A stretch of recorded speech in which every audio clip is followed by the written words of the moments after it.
with Jon. I want to touch on something that I know Jon has based a lot of his research in an area that I don't get to at least hear a lot from Matt in, which are the Nordic myths. A lot of your research covers, Mesopotamia, Turkey, Peru, from Cambodia, all those places. But I hear less of things coming from those Nordic myths. And so my question, I guess I should address it to Jon first. Nordic myths, do we see this same similarity? Is Matt going to be able to pull any sort of information or look for some confirmations between the things that he's pulling up from Peru, Mexico, Cambodia, Eastern Turkey, and etc.? Did they share similar myth creation stories that would confirm some of the things that he's trying to confirm? So what we find is that the myths of the Near East do disperse across the northern Mediterranean and certainly into Greece. So we can see the queen turns into Ashtar and Ishtar and Aphrodite and Venus. So you see this goddess moving. Yeah. So Aphrodite is not an Olympian goddess. She's come externally. But we also see myths of the underworld transport. In fact, the creation myth, the Enuma Elish, we see in Philobiblos to Hittite myth, all the way to the Greek creation myth of Gaia and Kronos eating kids. That is the Near Eastern creation myth. So we see myths all the time going from the Near East into Greece and Europe, and therefore when those spread and create their empires, those myths disperse even further, including influencing Nordic myth. So we have in Nordic myth the myth of Balder, who is going to the underworld type myth. That is definitely Neolithic. We have Freya, who is a woman with cats. Cats are very much a Neolithic agriculture, Near Eastern myth. But equally, we have the Indo-Europeans, who were pastoral farmers, and they succeeded because they could transport themselves across fields, because they eventually developed the wheel cart and wagon and horses. And so we see those myths spread all the way from India through Persia, through Europe, into Greece, although there's some overlap because nothing's just polarised black and white. Things mix and come and go and come and go. And we see those go into the Nordic myths as well. And in fact, one of the few myths where Rome differs from Greece, because Rome tended to steal Greek culture in their stories, is the creation myth. The creation myth of Rome, with Romulus and Remus, is an Indo-European creation myth, where the creation myth of Greece is a Neolithic agricultural creation myth. So, yes, if there are myths in Turkey that happened pre-8,000 years ago, then there's a good chance that they have flowed into either the agricultural farming or the pastoral farming cultures and have spread. The only way those myths then get it into the Americas, if not by colonisation later on, is if they are much older. So we got our dragons, which we haven't spoken about, the myth of death, and the story of Adam and Eve and the serpent in the Garden of Eden. That is a myth about the loss of immortality from Africa, and that goes into the Americas. The ferryman of the dead, find that in the Americas. That's a much older myth from Siberia. So we have a number of really old myths, so as in the dragons, which are really interesting, because that actually shows you how society and landscape influence myth, the evolution of dragon stories. I think you think they're king or not a figure of knowledge or something. I have a different take on that based on how I see the evolution of the dragon myth. Everybody will have certain ones that only we will see just in Eurasia because of their agricultural or pastoral farming myths. Matt, do you want to touch on a bit? Sure. Yeah. The overlaps are uncanny between the Nordic myths with others, especially like Mesopotamia and Egypt, like Jon said. So there's an overlap there. One of the reasons I don't focus on that area is that I know that area was under ice or very, very uninhabitable before the Younger Dryas. So that's simply why areas like the Nordic region, Scandinavia, Ireland, those areas I don't typically focus on, because what I see from the cultures that are there, like the Druids and others, is that they created stone circles and others, but they're very primitive work. The stones are very crudely carved.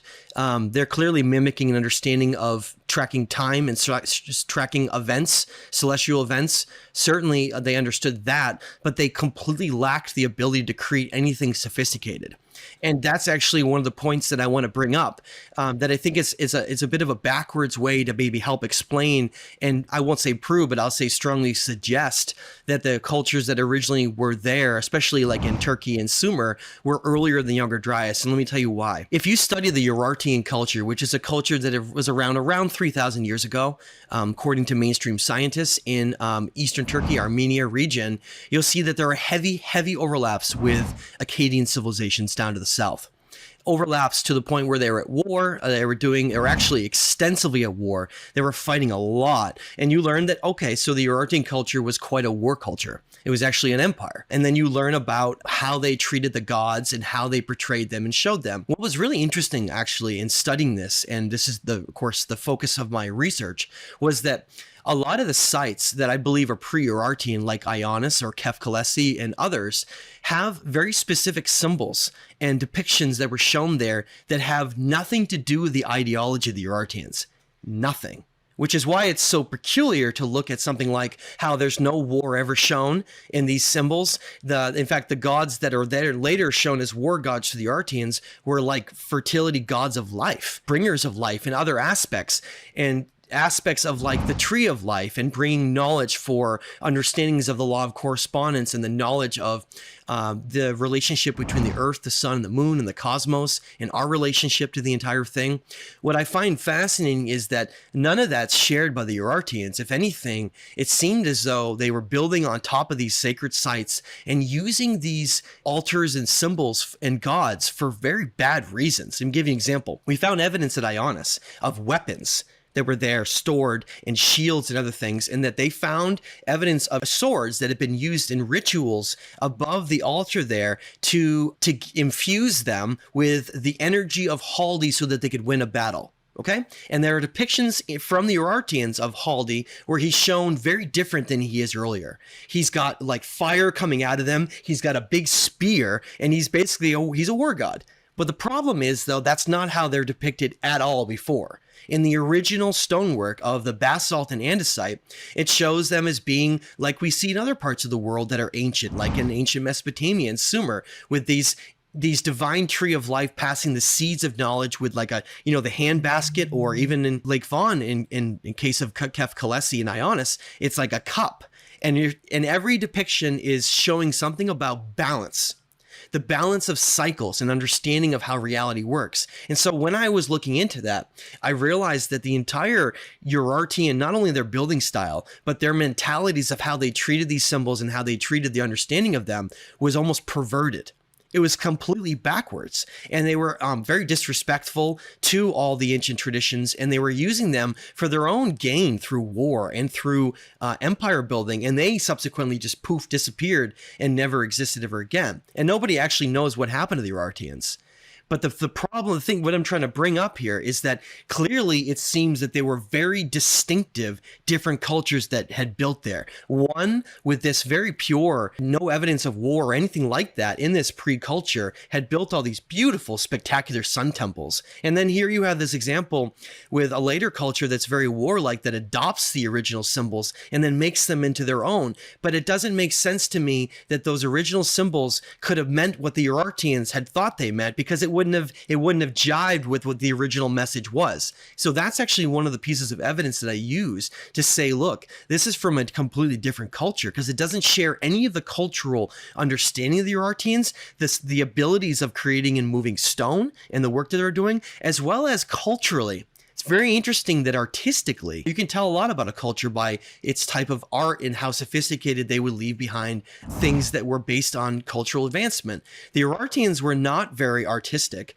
They did not create a lot of the original earlier stuff. In fact, archaeologists at some of the sites were kind of confused about how different some of the artifacts were in some of the sites compared to the Urartian stuff. They didn't know how to jive it and mesh it. And Will John knows that, and then by them imposing some of the Urartian views and saying the symbols were like lances and spears, even though you can clearly see it's the tree of life symbol, completely flips it on its head for what the original message was. And so that's what I'm the point I'm trying to make, is that the mythos of these cultures seems to come from their their origins or before their origins and was passed to them. But there seems to be a very distinctive separation between civilizations that seem to understand different aspects of balance and within nature and the cosmos and within our own consciousness and divinity versus cultures that came later that were very primitive in comparison, very warlike, just consuming and going to war with others and destroying a lot of things. And so I don't see any comparisons with those cultures at all. In fact, it looks like just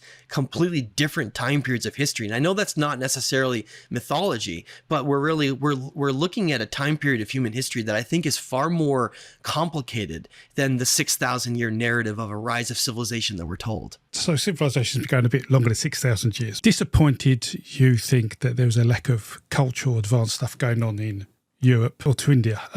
So we find in cave paintings, for example, 20,000 years old, that Europe were having calendars there, understanding migrations, animal migrations, farming, things that just weren't happening in Turkey.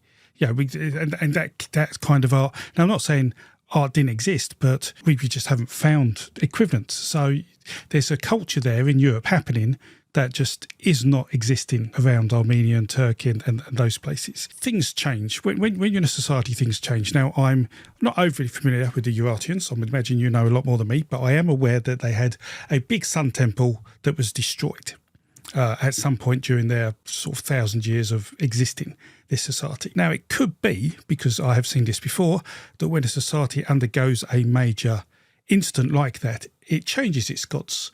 We see this, for example, Jews didn't believe in hell until Cyrus the Great came in, took over their land, and they thought, of course, Cyrus the Great's good, they must have better gods. What do they gods do? Oh, they've got a heaven and a hell. Let's put hell in the Bible. Or indeed, in the Germanic tribes in Old Norse, their god was Tyr, their war god, and then suddenly Odin took over when the Roman Empire expanded and tried to go into Germany. We see societies significantly change when issues happen. And why do issues happen? Because as society grows, civilizations grow, cities grow, more and more people grow, and there will be conflict. One of the things people want as society grows is more land, more ownership, and so there will be conflict, there will be changes. So this isn't just a reflection on sort of how you want to be a society, it's a reflection on how other societies were happening.